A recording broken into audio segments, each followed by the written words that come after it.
নামাজের সময় ছোট বাচ্চা খেলনা নিয়ে জায়নামাজের উপর বসে থাকে, কোলের কাছে সেজদা দেওয়ার জায়গা থাকে না, তখন করণীয় কি? ওযু করার পর যদি মোবাইলে কোনো ছবি বা ভিডিও দেখা হয় তাহলে কি ওযু ভেঙে যাবে? ওযু করতে গিয়ে অন্যের ওযুর পানি শরীরে পড়লে কি কোনো রকম সমস্যা আছে? একা নামাজ পড়লে কি আজান দিতে হবে? টোপর পরিধান করা কি জায়েজ আছে? গোপনাঙ্গ হাত দিলে কি ওযু যাবে? শারীরিক অসুস্থতার জন্য বালিশের উপরে সেজদা দেওয়া যাবে কিনা? মহিলাদের ফরজ নামাজের সময় একামত দিতে হবে কিনা? দুলাভাইকে ভাইয়া বলে রাখা যাবে কিনা? কোনো কিছু কুড়িয়ে পেলে করণীয় কি? নামাজের মাঝখানে যদি ওযু ভেঙে যায় তাহলে কি করতে হবে? বিনা ওযুতে কালিমা সহ ছোট ছোট দোয়া পড়া যাবে কিনা? চোখে আলগা পাপড়ি লাগানো যাবে কিনা? প্রতি বৃহস্পতিবার আসর নামাজের পর নাকি প্রত্যেক মৃত ব্যক্তির রূহ নিজ নিজ বাড়িতে পাঠানো হয়, কতটুকু সত্য? ইফতাহুল জান্নাত কৃপা, আপনি জানতে চাইছেন দুলাভাইকে ভাইয়া বলে রাখা যাবে কিনা? বলা যাবে, কোনো অসুবিধা নেই, কিন্তু অতিরিক্ত মধুরতা ডাকের ভিতরে থাকা ফিতনার কারণ যেন না হয় সে বিষয়টি মাথায় রাখতে হবে। খানম স্বপ্না, নামাজের মাঝখানে যদি ওযু ভেঙে যায় তাহলে কি করতে হবে? বড় ভাইয়ের আগে বিয়ে করা যাবে কিনা? ওযু করে এসে যে জায়গা থেকে ভেঙেছেন সেখান থেকে কন্টিনিউ করবেন, যদি মাঝখানে কথা না বলে থাকেন, অন্য কোনো কাজ করে না থাকেন। স্বামী বারবার অনুরোধে চুল কালো করা যাবে কিনা? লুৎফুল করিম জানতে চেয়েছেন। স্বামীর অনুরোধে চুল কালো করা যাবে না। আল্লাহ রাব্বুল আলামিন যেটিকে নিষেধ করেছেন সেটি অন্য কারোর নির্দেশের কারণে করা যাবে না। লা তাআতা লিমাখলুকিন ফি মাসিয়াতিল খালিকি, সৃষ্টিকর্তার নির্দেশকে লঙ্ঘন করে কোনো সৃষ্টির নির্দেশ মানা যাবে না। যেহেতু নবী সাল্লাল্লাহু আলাইহি ওয়াসাল্লাম বলেছেন ওয়াজান্নাবুস সাওয়াদ, কালো বাদ দিয়ে অন্য কোনো কালার করো, অতএব সেটাকে মাথায় রেখে স্বামী নির্দেশকে সসম্মানে ফিরিয়ে দিতে হবে। মারজান ইসলাম জানতেছেন, সন্তান হিজড়া না হওয়ার জন্য কি বাবা মায়ের কোনো আমল আছে? কোরআন সুন্নাহ বিশেষ কোনো আমল নেই, তবে হ্যাঁ, সন্তান যেন নেক হয়, চক্ষু শীতলকারী হয়, সেজন্য আগে থেকে দোয়া করবেন। সূরা ফুরকান আয়াত নম্বর ৭৪ এবং অন্যান্য দোয়াগুলো বেশি বেশি পড়বেন। ইনশাআল্লাহ আল্লাহ তাআলা এমন সন্তান দিবেন যে সন্তান আপনার আমার চোখকে জুড়াবে। নাজমিন নাহার নিতু জানতেছেন, চুন এবং সুপারি দিয়ে পান খাওয়া কি হারাম? প্রথম কথা হলো যে সুপারি খুবই ক্ষতিকর এবং ইতিমধ্যে আমরা জানি এটাকে গুপ্ত ঘাতক বা বিষ বলা হয়েছে, বিভিন্ন গণমাধ্যমে উঠে এসছে, গবেষকরা এরকম জানিয়েছেন। তো যে জিনিস স্বাস্থ্যের জন্য ক্ষতিকর সেটা খাওয়া জায়েজ নেই। আল্লাহ রাব্বুল আলামিন বলেছেন, লা তুলকু বিআইদিকুম ইলা তাহলুকা, তোমরা নিজেদেরকে ধ্বংসের দিকে ঠেলে দিও না। যে জিনিসটি খেলে আপনার আমার ক্ষতি হবে আমরা জানি, প্রত্যক্ষভাবে সেই জিনিসটি খাওয়া আমাদের জন্য জায়েজ নেই। পরোক্ষ ক্ষতি অনেক কিছুরই রয়েছে, সেগুলো কথা ভিন্ন কথা। তারপরে যদি কেউ আপনার জর্দাটা না খায় তাহলে সরাসরি সেটাকে গুনাহ বলা কঠিন। তবে জর্দার মধ্যে আবার মিষ্টি জর্দা যেটা, সেটা খেতে পারেন। আর যেটা তামাক রয়েছে সেটা সরাসরি খাওয়া, এটা জায়েজ থাকার কোনো কারণ হতে পারে না। রোমানা তানহা, আপনি জানতে চেয়েছেন বসে বসে ঝিমালে কি ওযু ভেঙে যাবে? বসে বসে ঝিমালে ওযু ভাঙবে না, যদি আপনার ঝিমানিটা কোনো কিছুর উপরে কোনো কিছুর সাথে হেলান দিয়ে না হয়, বরং আপনি এমনিতে বসে বসে ঝিমাচ্ছেন, এর ফলে ওযু ভঙ্গ হবে না। কিন্তু হেলান দিয়ে ঝিমালে ওযু ভেঙে যাবে, এবং যদি ঘুমিয়ে পড়েন হেলান দিয়ে। রাকিব হাসান জানতেছেন, গোপনাঙ্গ হাত দিলে কি ওযু যাবে? এটা নিয়ে ফোকাহে কেরামের মতো পার্থক্য রয়েছে। ইমাম আবু হানিফার মতে ওযু যাবে না, অন্য ইমামদের অনেকে বলেছেন ওযু যাবে। মোহাম্মদ, আপনি জানতে চাইছেন বড় ভাইয়ের আগে বিয়ে করা যাবে কি না? জি বড় ভাই মোহাম্মদ, অবশ্যই বিয়ে করা যাবে। আমাদের সমাজে অনেকে মনে করেন যে বড় ভাইয়ের আগে, বড় বোনের আগে ছোট বোনকে বিয়ে দেওয়া যাবে না, বড় ভাইয়ের আগে ছোট ভাই বিয়ে করতে পারবে না। এগুলো সবগুলো আমাদের মন গড়া কথাবার্তা। ইসলামী শরীয়তের কোনো ভ্যালু নেই। যার যখন বিয়ের সামর্থ্য হবে তিনি তখন বিয়ে করতে পারবেন।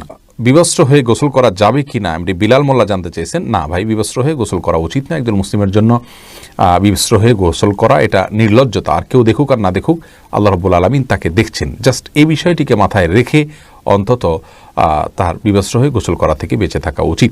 শামিয়া আক্তার সালমা, আপনি জানতে চাইছেন কোরআন কারীম ভুল পড়লে কি গুনাহ হবে? যদি অনিচ্ছাকৃত হয়, না জেনে হয়ে যায়, ইনশাআল্লাহ এর ফলে গুনাহ হবে না, কিন্তু শুদ্ধ পড়ার জন্য তার চেষ্টাটা থাকতে হবে। রোমানা আক্তার জানতে চেয়েছেন, প্রতি বৃহস্পতিবার আসর নামাজের পর নাকি প্রত্যেক মৃত ব্যক্তির রূহ নিজ নিজ বাড়িতে পাঠানো হয়, কতটুকু সত্য দয়া করে জানাবেন। সম্পূর্ণ ভুল এবং কুসংস্কারাচ্ছন্ন একটি বিশ্বাস, প্রিয় বোন। বৃহস্পতিবার রাতে মানুষের রূহ ফিরে আসা তো দূরের কথা, মানুষের রূহ একবার চলে গেলে সেটা আর পৃথিবীতে কখনো ফিরে আসে না।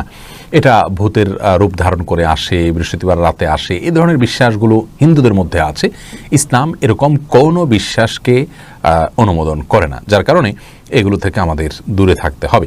বিপ্লবী কলম আইডি থেকে জানতে চেয়েছেন, মহিলারা হায়েজ অবস্থায় আজানের জবাব ও আজানের দোয়া পড়লে কি গুনাহ হবে? উত্তর হলো না, অবশ্যই গুনাহ হবে না, বরং হায়েজ অবস্থায় এটা করা যাবে। মিনহাজুর রহমান রাকিব জানতে চেয়েছেন, ওযু ছাড়া কি আজান দেওয়া যাবে? দেওয়া যায়, কিন্তু ইচ্ছাকৃত এবং নিয়মিত এরকম করা উচিত নয়, মাকরুহ। এমনি রাজীব বিন জাহাঙ্গীর, আপনি জানতে চেয়েছেন নিজের বিয়ের খুতবা কি নিজে পড়া যাবে? যেতে পারে, অসুবিধা নেই। সিদ্দিকুল্লাহ, আপনি জানতে চেয়েছেন আমি যদি পেশাব করি তখন পেশাব ক্লিয়ার করার পরেও আমার পেশাব 1 বা 2 ফোঁটা পড়ে যায়, সেক্ষেত্রে আমার অজু এবং নামাজে বেশি সমস্যা হচ্ছে বেশ কিছুদিন ধরে। এ থেকে পরিত্রাণের উপায় বললে আমি খুবই উপকৃত হতাম। পেশাব ক্লিয়ার হওয়ার পর 1-2 ফোঁটা পড়লে আপনাকে অপেক্ষা করতে হবে যতক্ষণ না পেশাবের ধারা বন্ধ হয়ে যায়, তারপরে আপনি অজু করতে যাবেন। এটা হলো আপনার জন্য করণীয়। আর যদি এটা বন্ধ না হয়, কন্টিনিউয়াসলি চলতেই থাকে, তাহলে প্রত্যেক ওয়াক্তে আপনাকে আলাদা করে উজু করতে হবে। শামীম রেজা জানতে চেয়েছেন, গায়রে মাহরাম পুরুষকে কোনো মহিলা সালাম দিতে পারবে কি না। গায়রে মাহরাম পুরুষ যদি হয় তাহলে সেক্ষেত্রে তাকে মহিলা সালাম দিতে পারবে বলে বিন বাজ রাহিমাহুল্লাহ ফতোয়া দিয়েছেন, সৌদি আরবের সাবেক গ্র্যান্ড মুফতি, এবং তিনি দলিল হিসাবে পেশ করেছেন। আল্লাহ রাব্বুল আলামিন কোরআনে বলেছেন, ওয়াকুলনা কাওলাম মারুফা, স্বাভাবিক কথা মেয়েরা বলতে পারবে, আর সালাম এটা স্বাভাবিক কথার অন্তর্ভুক্ত, অতএব সালাম দিতে পারবে। যদি সালামের ভিতরে কোনো লৌকিকতা না থাকে, সালাম দেওয়ার সময় কোনো মাধুর্য সৃষ্টি করা না হয়, ফিতনার কোনো আশঙ্কা না থাকে, ইনশাআল্লাহ স্বাভাবিকভাবে সালাম দিতে পারবে। তবে বর্তমানে যে ফিতনার ছড়াছড়ি চলছে, এই পরিস্থিতিতে যদি সেটাও অ্যাভয়েড করা যায় সেটা নিরাপদ আমরা মনে করি। মনিরুজ্জামান সৈকত জানতে চেয়েছেন, বিয়েতে টোপর পরিধান করা কি জায়েজ আছে? টোপর পরিধান করাতে আপাত দৃষ্টিকোণ থেকে আমি কোনো মন্দ দিক দেখছি না, আল্লাহু আলাম। তাসফির আহমেদ রাব্বি জানতেছেন, একা নামাজ পড়লে কি আজান দিতে হবে? একা নামাজ পড়লে আজান দিতে হবে না, তবে একামত দিয়ে জামাতের উদ্দেশ্যে যে আর কেউ যদি যুক্ত হয় তাহলে যুক্ত হতে পারে, এটার জন্য বলে দেওয়া এভাবে করা উত্তম। মুসরাত আপনি জানতে চেয়েছেন, চোখে আলগা পাপড়ি লাগানো যাবে কি না। চোখে পৃথক আলাদা করে পাপড়ি লাগানো উচিত নয়, একান্ত বাধ্য না হলে। অসুস্থতার কারণে ওটা পড়ে গেছে, কোনো কারণে খারাপ দেখা যাচ্ছে বা দেখতে পাচ্ছেন না, এ সমস্ত কারণে ভিন্ন কথা। অতিরিক্ত পাপড়ি লাগানো এটা আল্লাহর সৃষ্টিতে পরিবর্তন করা এবং এক ধরনের প্রতারণা। সব মিলিয়ে এই বিষয়টি জায়েজ না, যদি সৌন্দর্য শুধুমাত্র সৌন্দর্য বৃদ্ধির জন্য আপনি করে থাকেন। মালা খাতুন আপনি জানতে চেয়েছেন, বিনা উযুতে কালিমা সহ ছোট ছোট দোয়া পড়া যাবে কি না। উত্তর হলো অবশ্যই পড়া যাবে। কালিমা এবং ছোট ছোট দোয়া এগুলো পাঠ করবার জন্য, দুরূদ পাঠ করবার জন্য, এমনকি মুখস্থ কোরআন তেলাওয়াত করবার জন্য ওযুর কোনো প্রয়োজন নেই। কোরআনে কারীম শুধু স্পর্শ করে যখন আপনি তেলাওয়াত করবেন বা স্পর্শ করবেন তখন আপনাকে ওযু করতে হবে। এছাড়া মুখস্থ তেলাওয়াতের জন্য ওযুর প্রয়োজন নাই, দুরূদ পড়তে ওযুর প্রয়োজন নাই, দোয়া পড়বেন ওযুর প্রয়োজন নাই, কালিমা পড়ছেন তখন ওযুর প্রয়োজন নেই। তবে হ্যাঁ, ওযু অবস্থা যদি থাকতে পারেন, সে অবস্থা ভালো কাজগুলো করতে পারেন, সেটা অবশ্যই প্রশংসনীয়। ফয়সাল হোসেন জানতে চেয়েছেন, কোনো কিছু কুড়িয়ে পেলে করণীয় কি? কুড়িয়ে পেলে যদি খুব হালকা পাতলা ছোটোখাটো কোনো 5-10 টাকা হয়, এমন জিনিস যেটা কেউ খুঁজে বেড়াবে না, তাহলে সেটা তিনি চাইলে নিজে ভোগ করতে পারেন, যদি গরিব হন, আল্লাহ কাউকে দানও করে দিতে পারেন, নিজেও খেতে পারেন, অসুবিধা নেই। আর যদি অনেক বেশি মূল্যবান কিছু হয় তাহলে সেটা অবশ্যই মালিককে খুঁজে তারপরে বের করে ফেরত দেওয়ার উদ্যোগ নিতে হবে। সেটা যদি করা না যায় তাহলে সেক্ষেত্রে তিনি চেষ্টা করবেন যাতে কোনো গরিব বা অভাবী মানুষকে দেওয়ার। আর তিনি নিজে যদি গরিব অভাবী হন, যাকাত খাওয়ার হকদার হন, অভাবী মানুষ হন, তাহলে সেক্ষেত্রে নিজেও তিনি ভোগ করতে পারবেন। রত্না আফরোজা আপনি জানতে চেয়েছেন, শারীরিক অসুস্থতার জন্য বালিশের উপরে সেজদা দেওয়া যাবে কিনা। বালিশের উপরে কেন সেজদা দিতে যাবেন? আপনি রুকু সেজদা যদি স্বাভাবিকভাবে দিতে না পারেন তাহলে ইশারা করে দিলেই হবে। পাশে বালিশ বা কোনো কিছুর উপরে সেজদা দেওয়ার বিশেষ কোনো কারণ নাই। আপনি ভূমিতে, জমিনে, ফ্লোরে সেজদা যদি দেওয়ার মতো অবস্থা না থাকে, চোখের সমস্যা বা অন্য কোনো অসুবিধা, অপারেশন ইত্যাদি হয়ে থাকে, তাহলে আপনি ইশারায় রুকু করবেন আর ইশারায় সেজদা করবেন, যতটুকু সম্ভব সেজদা নিয়তে উপর হবেন এবং সেটা সেজদা হিসাবে গণ্য হবে ইনশাআল্লাহু তাআলা। শাহনাজ আনসারী জানতে চেয়েছেন, মহিলাদের ফরজ নামাজের সময় একামত দিতে হবে কিনা। একামত যদি তারা দলবদ্ধভাবে নামাজ পড়েন তাহলে সেক্ষেত্রে একামত দিবেন কোনো পুরুষ লোক থাকলে তিনি।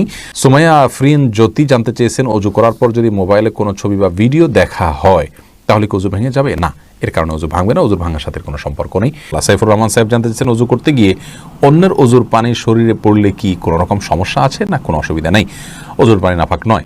এরপর দ্বিতীয় প্রশ্ন আপনি করেছেন, নামাজের সময় ছোট বাচ্চা খেলনা নিয়ে জায়নামাজের উপর বসে থাকে, কোলের কাছে সেজদা দেওয়ার জায়গা থাকে না, তখন করণীয় কি?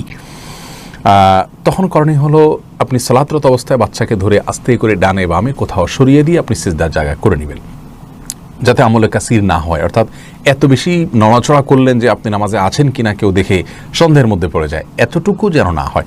শুধুমাত্র হালকা আলতো করে বাচ্চাটাকে ধরে একটু সরিয়ে দিয়ে আপনি সিজদা করলেন, রুকু করলেন, এটা করবেন। আর যদি এটাও কঠিন হয়ে যায় তাহলে নিজে যদি সরার জায়গা থাকে, একটু পেছনে, একটু সামনে, একটু ডানে বামে, তাহলে সরে গিয়ে সিজদা করুন। অথবা যে কোনোভাবে জড়সড় হয়ে আপনাকে সিজদার যে শর্তগুলো আছে 7টি অঙ্গের উপরে সিজদা করা, সেটি আপনাকে করতে হবে যে কোনো মূল্যে।